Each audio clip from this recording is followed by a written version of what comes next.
लई भारी हा फिल्म चांगलाच चर्चेत आहे आणि 11 तारखेला म्हणजे अगदी 2 दिवसच राहिलेले आहेत. तो प्रदर्शित होण्यासाठी निशिकांत कामत आपल्यासोबत आहेत. थोड्याशा गप्पा मारूयात. काय सांगाल? अगदी म्हणजे विठ्ठलाच्या म्हणजे म्हणतात ना, उद्या हा मुहूर्त आहे, उद्या आषाढी कार्तिकी आहे आणि विठ्ठल या देवालाच नामस्मरण का? काय आशय आहे या फिल्मचा? एवढंच म्हणू शकतो की प्लॅन केलं नव्हतं, पण ते सगळं जुळून आलं आहे की वारी पण आत्ताच यावी, रिलीज पण आत्ताच यावा.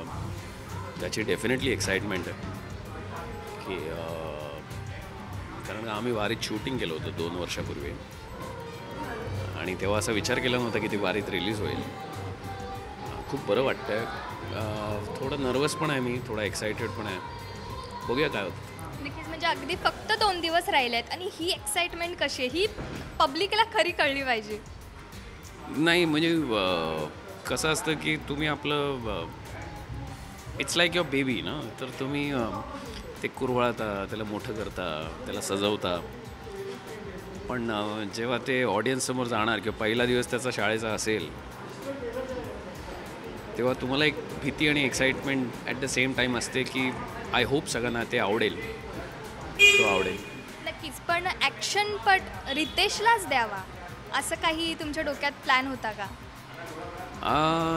नाही म्हणजे व्हेरी ऑनेस्टली हे लोक जेव्हा हा सब्जेक्ट घेऊन आले माझ्याकडे तेव्हा माझी एक्साइटमेंट वेगळीच होती. मला होतं की खूप वर्ष झाली होती, 9 वर्ष झाली मी मराठी पिक्चर केला नव्हता आणि मग मराठी पिक्चर करायचा योग आला तर मी म्हटलं मग चला या साईजचा करूया. आणि रितेश देशमुख पण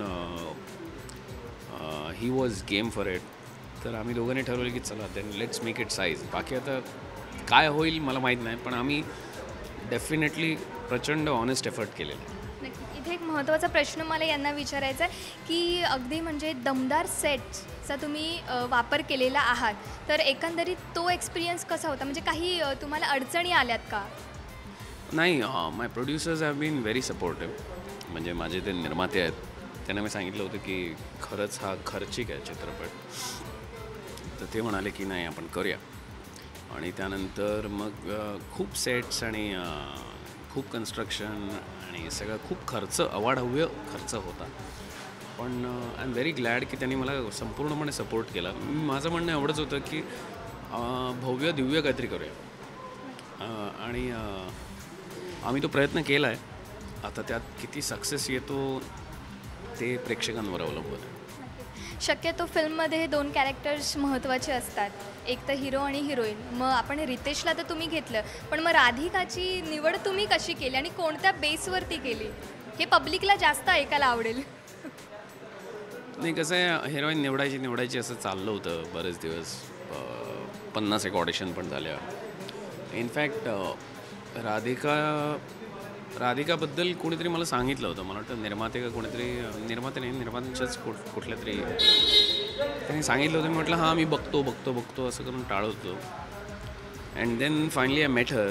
मी तिला भेटलो आणि I find her extremely pretty आणि खूप छान ॲक्ट्रेस आहे ती. आणि मग तो शो तिकडेच संपला जेव्हा मी त्यांच्याशी माझी पहिली भेट झाली की अरे ही करेक्ट आहे, राधिका हे कॅरी करू शकते.